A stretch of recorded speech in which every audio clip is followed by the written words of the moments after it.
Take Solutions. Now, we thought we'll discuss the traction that they're seeing in the life sciences business, get in a sense of their deal pipeline, order book, and margin trajectory from here onwards.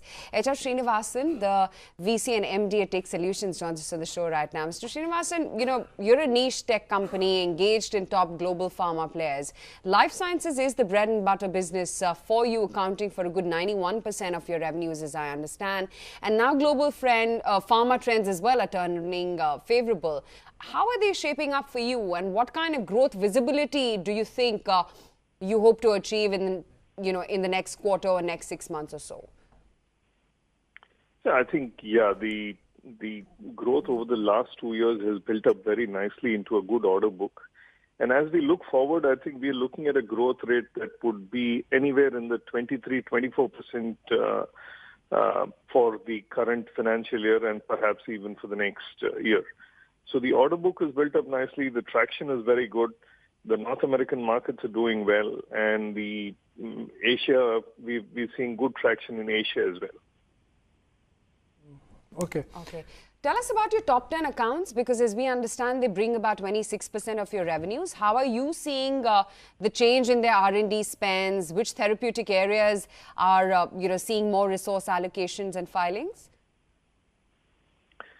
So first, the top 10 accounts for us will continue to hover in the 25-26% because there is a whole lot of phase 1 and phase 2 trials that actually take place in the small and medium pharma. So the spend of the small and medium pharma is not trivial as far as R&D is concerned. So that would continue to be a very important segment.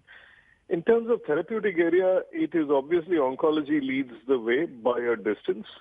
And then there is central nervous system. I think these two constitute a very large portion of the R&D spend. Our own exposure to oncology is extremely high, and it's been a high growth area for several years for us in the past. One has to understand the business model of Take Solution. What is the data point which we should look at? The reason why I'm asking you this question is because, when we analyze a company, when I analyze the model of TCS or I analyze the model of other IT companies, I look at the US economic data, I look at Accenture data points, I look at the BFSI spending. Since you are a unique company with a unique kind of a business model, what are the data points which we should look forward to? I think one, and most importantly, you should look forward to the overall R&D spend in the pharma industry, not necessarily the R&D spend of the top 10 companies. Because if you actually look at that data point, while the overall R&D spend in biopharma is going up, the spend of the top 10 companies is coming down, which is why I called out an earlier data point that the small and mid caps are doing a lot of phase 1 and phase 2 trials. And then the molecule gets out-licensed to the larger pharma companies and they run with the commercialization phase. So core R&D spend is what you should be looking at. And in core R&D spend, then obviously you have spend by therapeutic areas. If you look at geographies, currently the top 3 geographies are the US, EU, and then Japan. But I would say that it's not too long before Asia Pacific replaces EU as a strong R&D, having a much stronger R&D pipeline. Okay.